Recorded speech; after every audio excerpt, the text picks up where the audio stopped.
Hello students, I welcome you all in the class of chemistry. I am Benazir Fatima, your chemistry teacher, and we are studying the lesson 1 of chemistry, and lesson is some basic concepts of chemistry. तो last class में हमने chemistry थोड़ा सा discuss किया था, उसके fundamental discuss किए थे. एक चीज़ हम अगर और बात करें कि ये जो वर्ड केमिस्ट्री है, ये केमिस्ट्री वर्ड कहाँ से डिराइव हुआ है, इसका एटिमोलॉजी क्या है, मतलब ये वर्ड कहाँ से आया है. तो ये वर्ड जो है, केमिस्ट्री वर्ड जो है वो आया है एलकेमी, जो अपने आप में एक अराबिक वर्ड है. एलकेमी, एलकेमी की मीनिंग होती है टू स्टडी मैटर. और केमिस्ट्री को भी हमने क्या कहा था कि केमिस्ट्री का मतलब क्या है, टू स्टडी मैटर. और मैटर में जो भी चेंजेस हो रहे हैं और उनकी जो भी फिज़िकल और केमिकल प्रॉपर्टीज़ हैं उनके बारे में ही हम बात करते हैं. एंड इन टर्न ये जो अरेबिक वर्ड है एलकेमी, ये आया है एंशिएंट ग्रीक वर्ड से कीमिया, जिसका मतलब होता है आर्ट ऑफ एलॉइंग मेटल्स या पोर टुगेदर. तो ये वर्ड केमिस्ट्री वर्ड एलकेमी या फिर ग्रीक वर्ड कीमिया से डिराइव किया गया है. और केमिस्ट्री को हमने बोला क्या था कि chemistry is the science of atoms, molecules and their transformation. Transformation मतलब उनमें क्या चेंजेस आ रहे हैं. और फिर हमने मैटर का क्लासिफिकेशन किया था, फिज़िकल क्लासिफिकेशन और केमिकल क्लासिफिकेशन. फिज़िकल क्लासिफिकेशन के बेसिस पर मैटर को हम 3 ग्रुप में क्लासिफाई करते हैं, सॉलिड, लिक्विड और गैस. अब ये जो सॉलिड, लिक्विड और गैस टाइप है हमारा मैटर का, इसमें जो भी चेंजेस हो रहे हैं, यानी एक फॉर्म को, मैटर की एक फॉर्म को हम दूसरे फॉर्म में कन्वर्ट कर सकते हैं. तो उन प्रोसेसेस के हम नाम देख लेते हैं. ये भी आपका पढ़ा हुआ ही पार्ट है कि सॉलिड को अगर हमें लिक्विड में कन्वर्ट करना होता है, जिसका सबसे अच्छा एग्जांपल आप आइस ले सकते हो. आइस जो है वो वाटर का सॉलिड फॉर्म है, और उसको अगर लिक्विड फॉर्म में हमें लेके आना है तो सॉलिड को लिक्विड में कन्वर्ट करने के लिए जो प्रोसेस हम यूज़ करते हैं that is called melting. And again अगर उस लिक्विड को वेपर फॉर्म में लेकर आना है या गैसेस फॉर्म में लेकर आना है तो the name of the process is boiling. हम वाटर को बॉयल करते हैं तो वेपर फॉर्म में आ जाता है, गैसेस फॉर्म में आ जाता है. और उसी गैस को, यानी अगर हम वाटर को किसी यूटेंसिल में, पैन में गर्म कर रहे हैं और उसके ऊपर अगर हम एक लिड रख दें तो आपने देखा होगा उसमें वाटर ड्रॉपलेट्स जमा हो जाती हैं. यानी कि वाटर अगेन किस में कन्वर्ट हो रहा है, लिक्विड में कन्वर्ट हो रहा है. सॉरी, गैस जो वाटर का गैस फॉर्म है, वेपर फॉर्म है, वो किस में कन्वर्ट हो रहा है, लिक्विड फॉर्म में कन्वर्ट हो रहा है. और वो प्रोसेस हमें क्या बताया गया है हमारी पहले की क्लासेस में, कंडेंसेशन. ये कंडेंसेशन का प्रोसेस है जिससे हम गैस को लिक्विड में कन्वर्ट कर सकते हैं. गैसेस को हम कंडेंस करते हैं, लिक्विफाई करते हैं और लिक्विड फॉर्म आ जाती है. जैसे ऑक्सीजन गैस है, अगर हम उसको लिक्विफाई करना चाहें तो हम प्रेशर अप्लाई करेंगे और हम गैस को लिक्विफाई कर लेंगे या लिक्विड ऑक्सीजन में कन्वर्ट कर लेंगे. सेम वे लिक्विड को अगर सॉलिड फॉर्म में लेकर आना है, बिल्कुल डेली लाइफ का हमारा एग्जाम्पल कि वाटर को हमने फ्रीज़र में रखा और वो सॉलिड यानी कि आइस फॉर्म में कन्वर्ट हो जाएगा, the process is called freezing. ठीक है. सेम वे अगर सॉलिड को डायरेक्ट गैसेस फॉर्म में हमें कन्वर्ट करना है या अगर हुआ है तो वो प्रोसेस क्या कहलाएगा, आपने पढ़ा है sublimation. Sublimation solid form camphor form है, अमोनियम क्लोराइड है, वो क्या करते हैं, सबलाइम कर जाते हैं. ये सब्सटेंस सबलाइम करते हैं. अब सबलाइम करने का क्या मतलब हुआ कि वो डायरेक्टली वेपर फॉर्म में आ जाएंगे without undergoing the liquid phase. Solid phase से गैसेस फेज में कन्वर्ट हो रहे हैं और लिक्विड फेज को मिस कर रहे हैं, लिक्विड फेज में नहीं जा रहे हैं. एक और उसका एग्जाम्पल है ड्राई आइस. ड्राई आइस जो सॉलिड फॉर्म होती है किसकी, कार्बन डाइऑक्साइड की, और उसको हम क्या करते हैं, जब वो मेल्ट होती है तो वो मेल्ट होकर क्या होगा, बेसिकली मेल्ट नहीं होती है, वो सीधे कन्वर्ट हो जाती है, सबलाइम हो जाती है गैसेस फॉर्म. ठीक है. और अगर आपका इसका रिवर्स पूछा जाए कि सब्लिमेशन का रिवर्स प्रोसेस क्या है, रिवर्स प्रोसेस मतलब गैस को अगर हमें सॉलिड फॉर्म में कन्वर्ट करना है तो प्रोसेस क्या है, या तो हम जनरली बोल देते हैं डी सब्लिमेशन. सॉलिडिफिकेशन भी वर्ड यूज़ कर लिया जाता है, कुछ टेक्स्ट बुक में आपको मिलेगा सॉलिडिफिकेशन, लेकिन अप्रोप्रिएट टर्म है डिपोजिशन. डिपोजिशन मतलब गैस फेस को सॉलिड फेस में कन्वर्ट करना. जो गैसियस फॉर्म ऑफ मैटर है उसको सॉलिड फेस ऑफ मैटर में कन्वर्ट करने का प्रोसेस इज कॉल्ड डिपोजिशन. तो this is about transformation of matter. Chemical changes को, केमिकल क्लासिफिकेशन को हमने लास्ट क्लास में समझ लिया था. अब आज की क्लास में हम डिस्कस करेंगे laws of chemical combination. Chemistry में हमारे पास टोटल 5 लॉज हैं या लॉज ऑफ केमिकल कॉम्बिनेशन है, और ये लॉज कब बनाए गए थे? बहुत टाइम पहले, 18 सेंचुरी में लॉज दिए गए थे, काफ़ी पुराने लॉज हैं। ठीक है, 5 लॉज हम डिस्कस करेंगे, जिसमें से 2 लॉज आपने क्लास 9 में पढ़े हैं, लॉ ऑफ कंजर्वेशन ऑफ मास और लॉ ऑफ डेफिनेट और कांस्टेंट प्रोपोर्शन। ये 2 लॉज आपने पढ़ रखे हैं। थर्ड लॉ है लॉ ऑफ मल्टीपल प्रोपोर्शन, और फोर्थ लॉ है लॉ ऑफ रेसिप्रोकल प्रोपोर्शन, और फिफ्थ लॉ है लॉ ऑफ गैसेस वॉल्यूम या गेव-लुसाक्स लॉ भी उसको कहते हैं। और ये सारे लॉज जो दिए गए थे 18 सेंचुरी में दिए गए थे सारे लॉज, तो कहीं कहीं पे आज के जो मॉडर्न लॉज हमारे पास हैं उनके साथ थोड़े से कंपैटिबल नहीं होते हैं। अब ये लॉज किस तरह से आए? तो केमिकल रिएक्शन या केमिकल जो भी चेंजेस हो रहे हैं उनको ऑब्जर्व किया गया, और ऑब्जर्व करने के बाद ये लॉज प्रपोज किए गए। तो सबसे पहला लॉ बिल्कुल सिंपलेस्ट लॉ है, और वो लॉ है law of conservation of mass, right. और law of conservation of mass जैसे ही आता है हमारे पास बिल्कुल वो सिंपल सी लैंग्वेज आ जाती है इस लॉ की, कि mass can not be created और it can not be destroyed. ना तो मास को हम क्रिएट कर सकते हैं और ना ही उसको हम डिस्ट्रॉय कर सकते हैं। तो इस लॉ को किसने प्रपोज किया था? क्योंकि जो लॉ है वो कोई ना कोई साइंटिस्ट प्रपोज करेगा ही करेगा। तो इस लॉ को जो प्रपोज किया था वो थे हमारे father of modern chemistry, Antonio Lavoisier. इनको हम फादर ऑफ मॉडर्न केमिस्ट्री के नाम से भी जानते हैं। मैंने आपको बताया था कि केमिस्ट्री जो है 2 ब्रांचेस में डिवाइडेड है, एक ओल्ड केमिस्ट्री और एक मॉडर्न केमिस्ट्री। और मॉडर्न केमिस्ट्री जो है वो 1750 के आसपास स्टार्ट हुई, 18 सेंचुरी में स्टार्ट हुई है। तो ये तभी का लॉ है। 1774 में जो टेक्स्ट बुक बोलती है कि ए लेवोजियर ने इस लॉ को प्रपोज किया था। और ये लॉ क्या कहता है? ये लॉ ये कहता है कि जो भी केमिकल चेंजेस हो रहे हैं उसमें जो टोटल मास है सिस्टम का वो हमेशा कांस्टेंट रहेगा। यानी कि in a chemical change the mass is neither created nor destroyed. जो सिस्टम का मास है वो कांस्टेंट रहेगा, फिक्स रहेगा। इसको हम इस तरह से ही बोल सकते हैं कि जितना भी रिएक्टेंट्स हमने लिए थे एक रिएक्शन में, उनका mass will be equal to the total mass of the product, right. अब इसमें थोड़ा सा एक चेंज और हमें करना है कि हम देखेंगे कि कुछ केमिकल रिएक्शंस जब अभी हम डिटेल में न्यूमेरिकल सॉल्व करेंगे तो हम देखेंगे कि केमिकल रिएक्शन में हम जितने रिएक्टेंट्स लेते हैं वो रिएक्शन पूरे के पूरे कंज्यूम नहीं होते हैं। केमिकल रिएक्शन में कुछ ना कुछ मास बच जाता है, यानी कुछ ना कुछ अनरिएक्टेड रिएक्टेंट्स हमारे पास रह जाते हैं। तो हम इसको ऐसे भी लिख सकते हैं कि टोटल मास ऑफ रिएक्टेंट्स, एक केमिकल रिएक्शन में जो रिएक्टेंट्स हैं वो हमेशा लेफ्ट हैंड साइड में लिखे होते हैं। तो total mass of the reactant will be equal to the total mass of products. जितने भी रिएक्टेंट प्रोडक्ट में कन्वर्ट हुए हैं उनका mass, total mass of product, plus masses of unreacted reactants, यानी जितना रिएक्टेंट या रिएक्टेंट्स रिएक्शन में पार्टिसिपेट नहीं कर रहे हैं उनका मास, राइट। तो ये बिल्कुल बेसिक सा और सिंपल सा लॉ है, law of conservation of mass propose by Antonio Lavoisier. इस लॉ की अगर हम लिमिटेशन की बात करें तो एज आई टोल्ड यू कि लॉ काफ़ी पहले दिए गए थे। उसके बाद बहुत बाद हमारे पास आइंस्टीन की फेमस इक्वेशन आई है E=mc², राइट। ये लॉ जो है, लॉ ऑफ कंजर्वेशन ऑफ मास जो है वो न्यूक्लियर रिएक्शन में एप्लीकेबल नहीं है। यानी इसकी लिमिटेशन हमारे पास है कि न्यूक्लियर रिएक्शन में लॉ ऑफ कंजर्वेशन ऑफ मास है वो ओबे नहीं होता है। और उसका रीज़न क्या है? अगर हम आइंस्टीन की इक्वेशन को लिखें E=mc², जो हमें ये बताती है कि कुछ मास जो है, मास यानी कि मैटर किस में कन्वर्ट हो रहा है? एनर्जी में कन्वर्ट हो रहा है। तो some part of the matter is converted into energy according to this equation. और जब हम ये मास का एनर्जी में कन्वर्जन की बात करते हैं तो हम इसको बोलते हैं मास डिफेक्ट।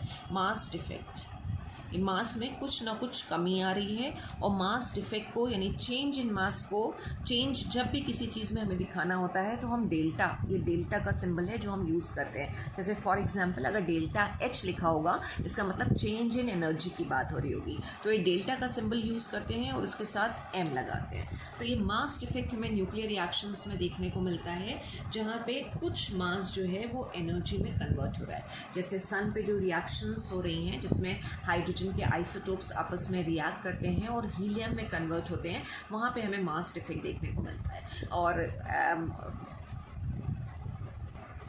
और इस इक्वेशन में c क्या है, वेलोसिटी ऑफ लाइट। तो यहाँ जब हम मास डिफेक्ट की बात करेंगे तो ये इक्वेशन हो जाएगी E is equal to delta mc square.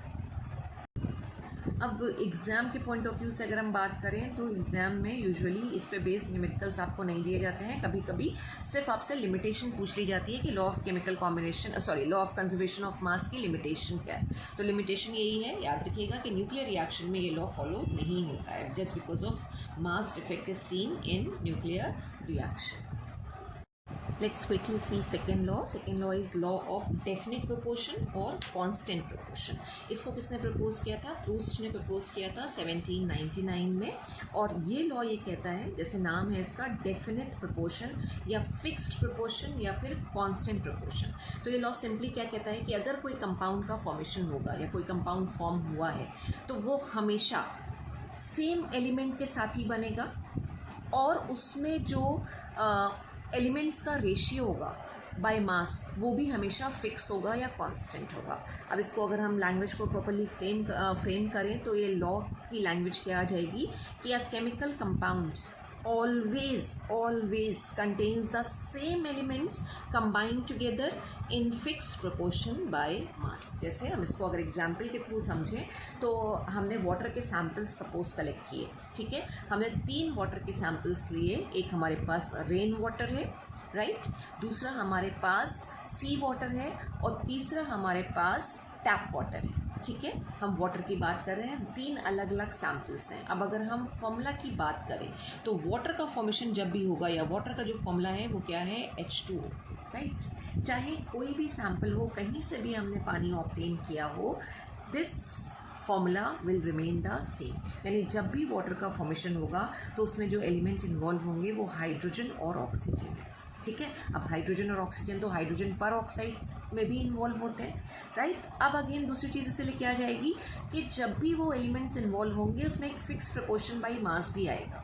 तो वाटर के फॉर्मेशन में जो हाइड्रोजन और ऑक्सीजन का रेशियो आ रहा है, हम उस रेशियो की बात कर लें तो हाइड्रोजन जिसका एटॉमिक मास होता है 1, बाई मास हम बात कर रहे हैं तो हाइड्रोजन का मास कितना है 1, 2 हाइड्रोजन है, मास कितना हो गया 2, ऑक्सीजन का एटॉमिक मास कितना है 16।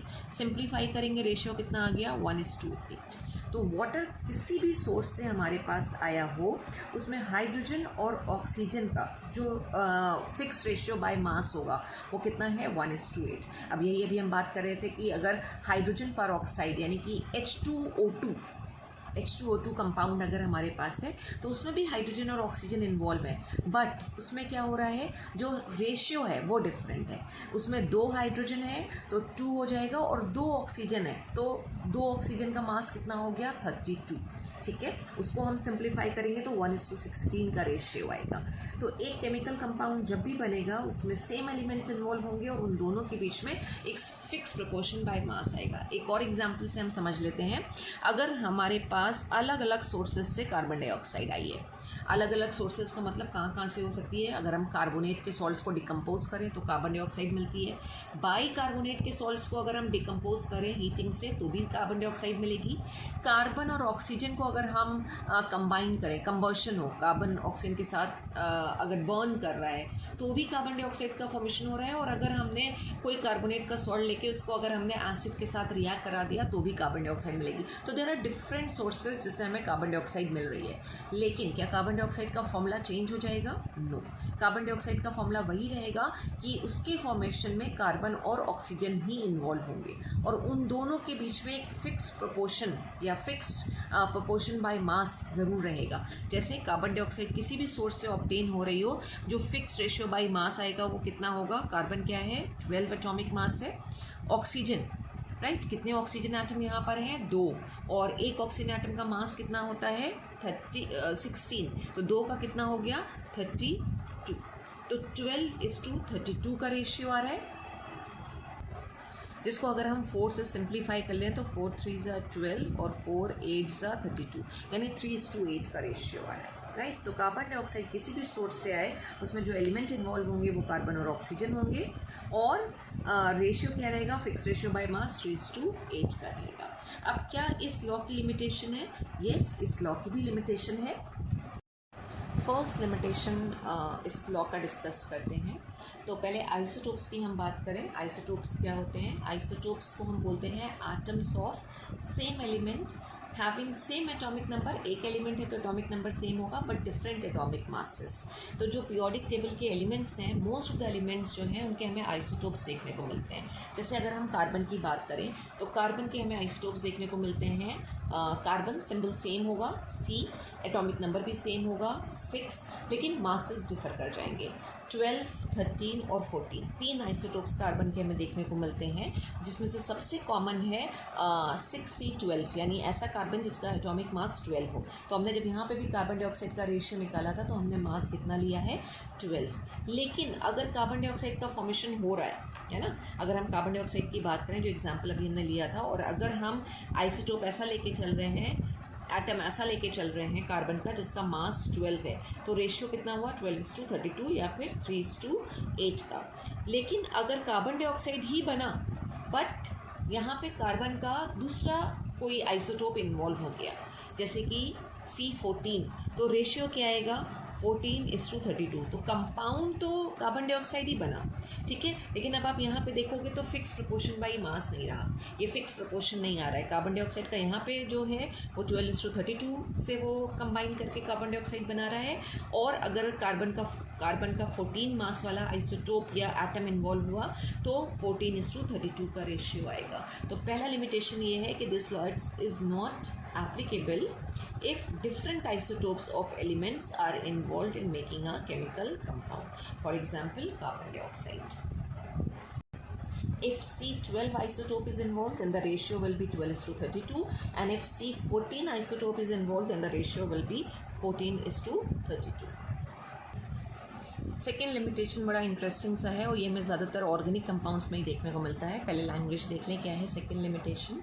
This law is not true if elements combine in the same ratio but produce different compounds, यानी this law does not hold good अगर एलिमेंट हमारे कंबाइन कर रहे हैं, रेशियो सेम है लेकिन अलग अलग कंपाउंड्स बन के आ रहे हैं।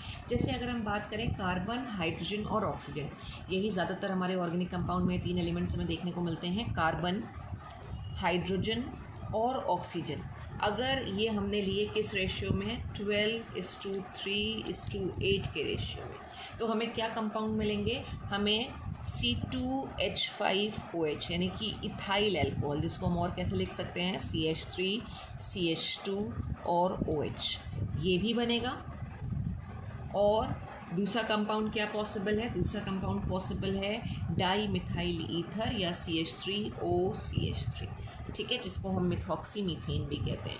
तो अगर हमने इस रेशियो में ये एलिमेंट्स को लिया, एक डेफिनेट प्रोपोर्शन और फिक्स प्रोपोर्शन में ले रहे हैं, एलिमेंट भी फिक्स है, कार्बन, हाइड्रोजन और ऑक्सीजन, बट अलग अलग कंपाउंड्स हमें मिल रहे हैं। इथाइल अल्कोहल भी बन रहा है और मिथॉक्सी मीथेन, जिसको हम डाई मिथाइल ईथर, आपने IUPAC पढ़ी है तो di methyl ether common name है, और मिथॉक्सी मीथेन IUPAC नेम है, हम बाद में पढ़ेंगे अभी आगे, and this is ethyl alcohol.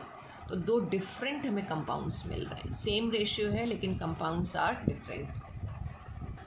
अब ऐसा होता क्यों है? सिंपल सा है उसका आंसर कि हम अलग अलग एक्सपेरिमेंटल कंडीशन सेट करते हैं, और जो ऑर्गेनिक कंपाउंड है वो एक फिनोमेना शो करते हैं which is called isomerism. Just because of this only हमारे पास सेम एलिमेंट्स हैं, same fix ratio by mass है, लेकिन जो कंपाउंड्स हैं वो टोटली डिफरेंट है। तो दिस इज सेकेंड लिमिटेशन और drawback of law of definite proportion. आज की क्लास में हम ये लास्ट लॉ डिस्कस करेंगे आज की क्लास के लिए, law of multiple proportion. Law को समझने से पहले हम एक एग्जाम्पल देख लेते हैं कि हाइड्रोजन और ऑक्सीजन, जैसे अभी हमने लास्ट लॉ में भी बात करी थी कि हाइड्रोजन और ऑक्सीजन जब भी कंबाइन करते हैं तो हमारे पास दो प्रोडक्ट्स बन के आ रहे हैं। कौन कौन से दो प्रोडक्ट्स हैं हमारे पास? एक तो हमारे पास बन रहा है H2O और दूसरा बन रहा है H2O2, right. This is water और ये क्या है? हाइड्रोजन परऑक्साइड या फिर H2O2। अब यहाँ पे देखिए सेम एलिमेंट इन्वॉल्व है, हाइड्रोजन और ऑक्सीजन सेम एलिमेंट इन्वॉल्व है, दो एलिमेंट हैं, सेम एलिमेंट है, ये आपस में कंबाइन कर रहे हैं और कंबाइन करके दो डिफरेंट कंपाउंड्स बना रहे हैं, वाटर भी बन रहा है और हाइड्रोजन परऑक्साइड भी बन रहा है। अब यहाँ पे अगर हम देखें तो हाइड्रोजन का जो मास है वो फिक्स है, इसमें हाइड्रोजन कितने हैं एटम 2, इसमें भी हाइड्रोजन कितने हैं 2, राइट। लेकिन जो ऑक्सीजन का मास है वो चेंज हो रहा है। यहाँ ऑक्सीजन का मास कितना है 16 और यहाँ पे ऑक्सीजन का मास कितना है 32। हम इसको लिख लेते हैं, यहाँ पे है 2:16 जो सिंप्लीफाई करके हो जाएगा 1:8, यानी 2 पार्ट्स ऑफ हाइड्रोजन हमारे पास यहाँ पे है और कितने पार्ट ऑक्सीजन है 16 पार्ट ऑफ ऑक्सीजन ले रखी है।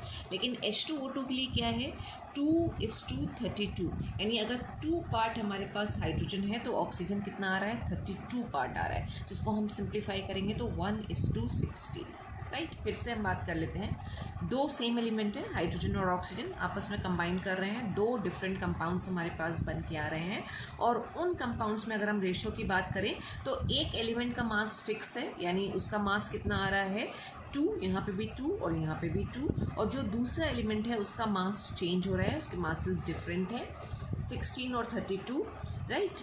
लेकिन जब हमने सिंप्लीफाई किया तो हमारे पास यहाँ पे क्या गया 1:8, तो हाइड्रोजन तो 1 है दोनों केस में, लेकिन ऑक्सीजन कितना आ रहा है 8 और 16। अब अगर हम 8 और 16 में को भी सिंप्लीफाई करें तो रेशियो कितना हो जाएगा 1:2 का। तो ये लॉ कुछ यही बात कहता है। लॉ की लैंग्वेज अब देखते हैं, किसने प्रपोज किया था जॉन डाल्टन ने, और ये लॉ क्या कहता है कि if 2 elements combine to form more than 1 compound, water और हाइड्रोजन पेरोक्साइड इस केस में, then the different masses of 1 element, oxygen का मास कितना 16 और यहाँ पे ऑक्सीजन का मास कितना 32, तो डिफरेंट मास है एक एलिमेंट का which combine with a fix mass of other element, और हाइड्रोजन का मास कितना है फिक्स है, दे themselves bear a simple ratio to one another।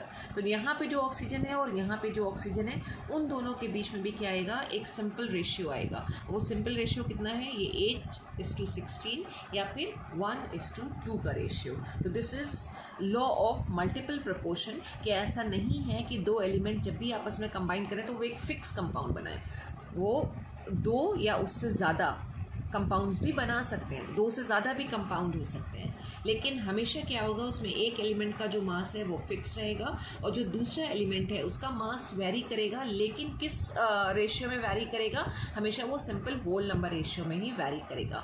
हम 2 से ज़्यादा की अगर एग्जाम्पल की बात करें तो नाइट्रोजन की ऑक्साइड, नाइट्रोजन और ऑक्सीजन जब भी आपस में कंबाइन करते हैं तो हमारे पास 5 ऑक्साइड्स बन के आते हैं, N2O2, अब ऑक्सीजन को हमें सिर्फ बढ़ाना है, N2O3, N2O4 और उसके बाद N2O5। अब देखिए इसमें बिल्कुल क्लियरली दिख रहा है 2 एलिमेंट हैं नाइट्रोजन और ऑक्सीजन, राइट। नाइट्रोजन का मास फिक्स है लेकिन ऑक्सीजन का मास क्या कर रहा है वेरी कर रहा है, डिफरेंट है, लेकिन जब हम इसमें होल नंबर रेशियो निकालेंगे या इसमें जब रेशियो निकालेंगे तो वो भी एक सिंपल होल नंबर रेशियो ही आएगा। यहाँ पे नाइट्रोजन कितना है 28 पार्ट और ऑक्सीजन कितना है 68 पार्ट। यहाँ पे भी नाइट्रोजन फिक्स है 28 पार्ट, लेकिन ऑक्सीजन कितना हो गया 32। अगेन 28:48 हो जाएगा, 28:64 हो जाएगा, 4 ऑक्सीजन है और 5 ऑक्सीजन है तो 28 और ऑक्सीजन 5 है तो 16 5 सा कितना हो गया 80।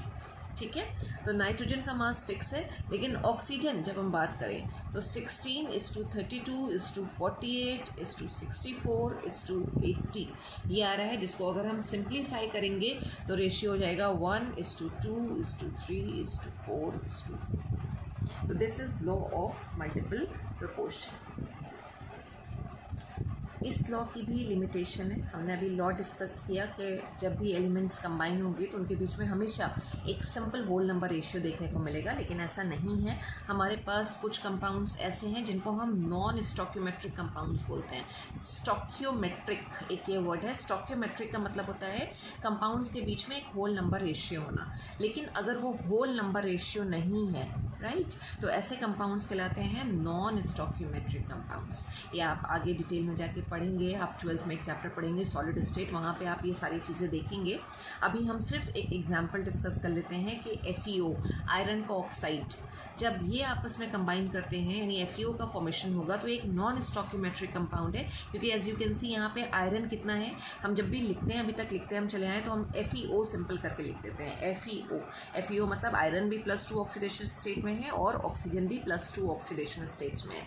लेकिन एक्चुअली यहाँ पे Fe कितना आ रहा है अगर हम देखें तो पूरा होल नंबर नहीं है, एक नहीं है, 0.98 है, ठीक है, होल नंबर रेशियो नहीं है। ऑक्सीजन तो पूरा का पूरा 1 हमने लिया, लेकिन आयरन कितना है 0.98, ठीक है। तो फ्रैक्शन में वैल्यू आ रही है और फ्रैक्शन में वैल्यू है तो इसका मतलब होल नंबर वैल्यू नहीं है, तो आयरन और ऑक्सीजन के बीच में एक होल नंबर रेशियो भी नहीं आएगा।